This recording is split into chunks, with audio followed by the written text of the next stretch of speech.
TV, I'm going to show you how to make these fantastic sculptural skirts. A while ago I bought one of these sculptural looking skirts and I love it so much. I've made them in so many different fabrics. Neoprene. This actually is made by one of my students, Jenny Brewster from the Podcast Academy. When you make a pattern of something, you need to make it as flat as possible. Now I know that this skirt is symmetrical, so I'm going to fold it over and I'm going to try and make it as flat as possible. So this will be the bottom piece. And then I then lay it on some paper and add seam allowance. Now I know that it's going to be on a fold, so I fold some paper, I put the centre on a fold, I push out the curve, and then I just draw around with a 1 centimetre seam allowance. Now what's very important is for your hem, because it's coming in at an angle, you need to come out at an angle for the hem, so when you hem it, the hem fits. Remember, to make patterns out of existing clothing, it's so easy. If you can lay it flat, it's fine. So now we're going to deal with the top part of the skirt. So to make the pattern from the top part of the skirt, again, I folded it in half and then I'm forcing it to the area that I want, which is this area up here at the top. I'm going to fold in those bits that I don't want and then lay it on the paper to a fold, so that's to a fold, and I've added a seam allowance and a little bit extra for the waist where the elastic has an elasticated waist, so I know that I need a bit extra to gather in. Now very often when you do try to make patterns from your existing clothing, things are not completely symmetrical, so always check that they're symmetrical and that your top and your bottom lines up. So this is the bottom of my sculptural skirt. This is the top of the sculptural skirt. The elastic will go into here. I've got a 1 centimetre seam allowance for the side seams, 1/2 centimetre for the top where it gets attached onto the elastic, and I've got a 2 centimetre seam allowance for the hem.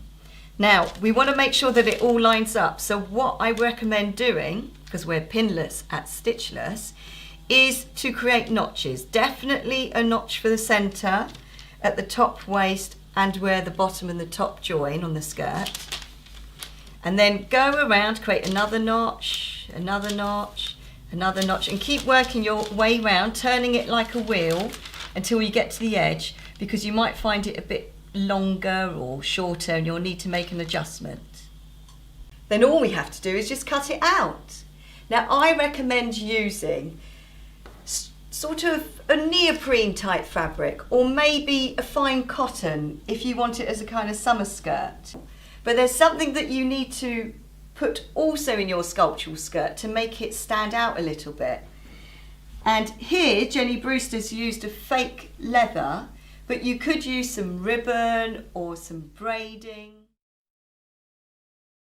So I've cut out my front and back of this part of the skirt, and I've cut the front and back of that part of the skirt. If you haven't forgotten to do your little notch that shows the centre on the waist and then the centre on the middle of the skirt, because that is important. Now, keep them in this position and just mark the side that we're going to stitch up, because believe me, it's so easy to get confused. So just with this chalk, I'm just marking the sides that I'm going to stitch up. So we're going to stitch up the side seam on the top of the skirt and the side seam, following that shape, on the bottom of the skirt. Using a straight stitch, we're sewing the side seam on the top at the moment, and we're going to use a straight stitch and a centimetre seam allowance, and we're going to go forwards and backwards a couple of times to close off the seam,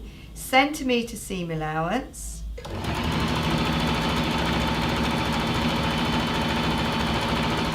and then when we get to the end of the seam, we're going to go backwards and forwards there. Now because I'm using this neoprene today, the great thing about neoprene is that you don't really need to finish off the edges because it doesn't fray. So I do exactly the same now with the bottom piece. Now when we get to the little bit on the hem where it comes out, line up your needle with where the V goes in, lift the foot, turn it, put the foot back down and go to the end, and backwards and forwards. Now you know how I am about pressing, even though it's neoprene, I'm going to give it a quick press because it is the difference between looking professional and not. So I've pressed the seam outwards on both of them. Now for the hem, where we've got our funny little V bit, just give it a little snip with a pair of scissors that work so that it opens out a bit, and then you can press it open more easily. Do you remember me saying that I was going to use like a strip of leather or ribbon or something to join them both together? Well, we're going to use this fake leather today.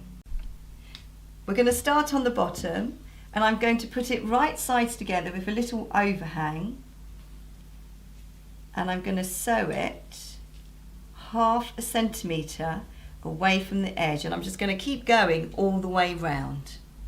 Now as you sew it, do not stretch, no stretching, you're just look, I've got no pins, nothing, I'm just feeding the fabric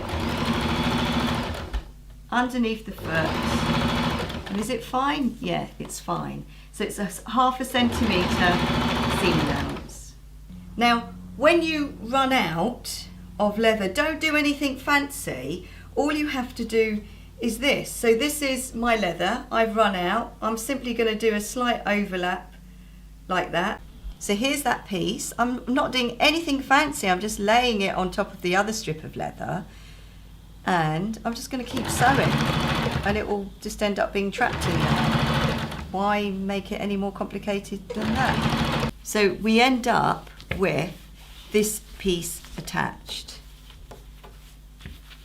Now, when you cut off the end of it, don't cut it like that. We need a little bit extra because we don't know the angle at which it's going to feed into the bottom.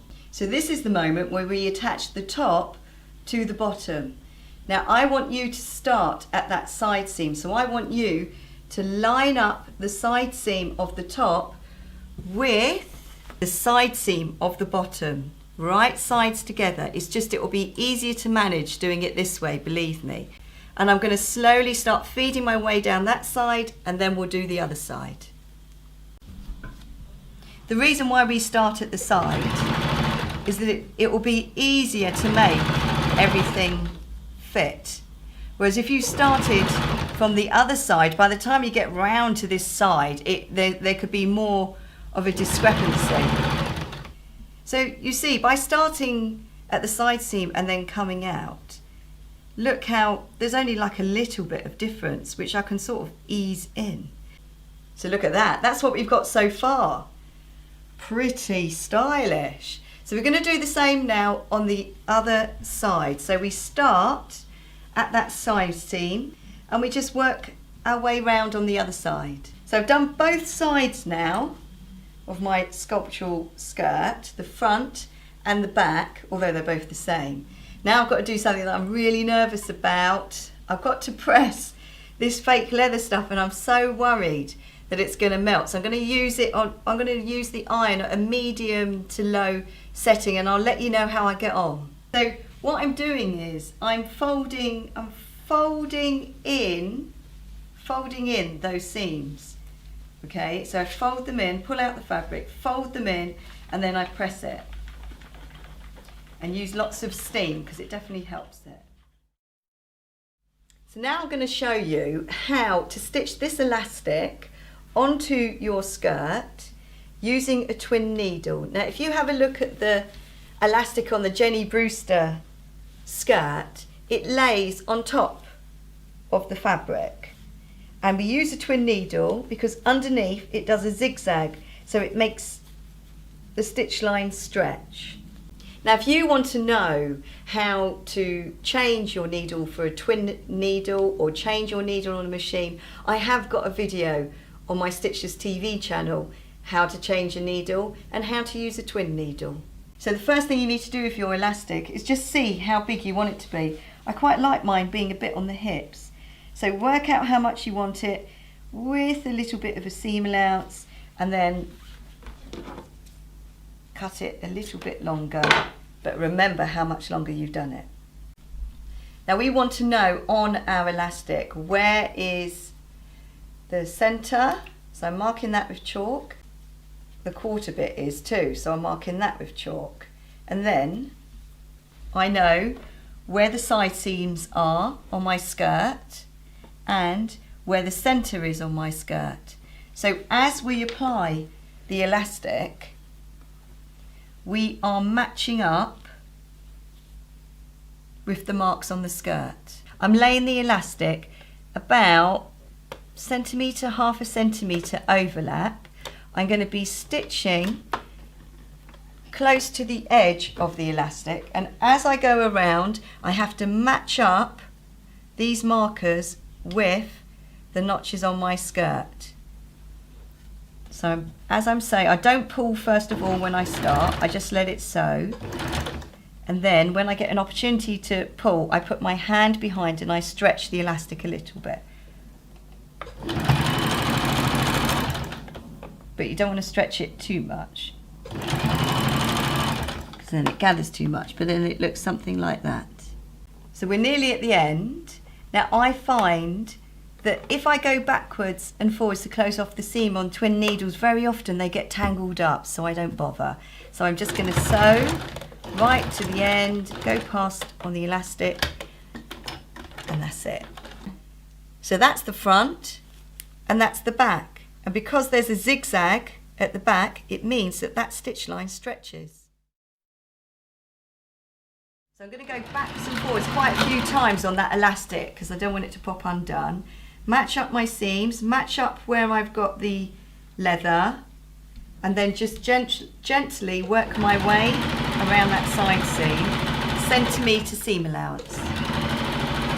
So when you match up the leather, remember to fold the seams the way they were when they were being pressed.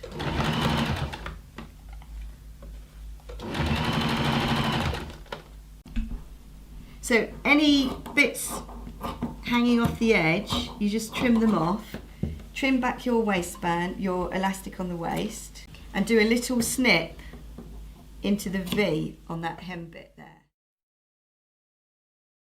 So we're doing the hem now. Now you know I like to do the hem from the right side and feel where the hem is. Well, also we've gone back to that twin needle again, sorry about that, but because we need a little bit of stretch in that hem for when we're walking, we're using twin needle. So I'm going to start at the side seam. So I'm starting at the side seam with my twin needle. I'm not going to go backwards and forwards, and I'm just going to feel where my hem is and work my way around the skirt. When you get to the end, because you're not going backwards and forwards, just go over a few stitches, you know, the line that you started before. Pretty good, eh? I am definitely trying this one on. Now, if you love these sculptural skirts as much as I do, you need to go to my website, my new website, stitchresstv.com, and on there I'm going to have some patterns of these sculptural skirts. They might be made out of newsprint, but they'll be really cheap. Thank you so much for watching Stitchless TV. Share all of your Stitchless projects on my Facebook page, Stitchless Tree. Thanks a lot for watching. Bye.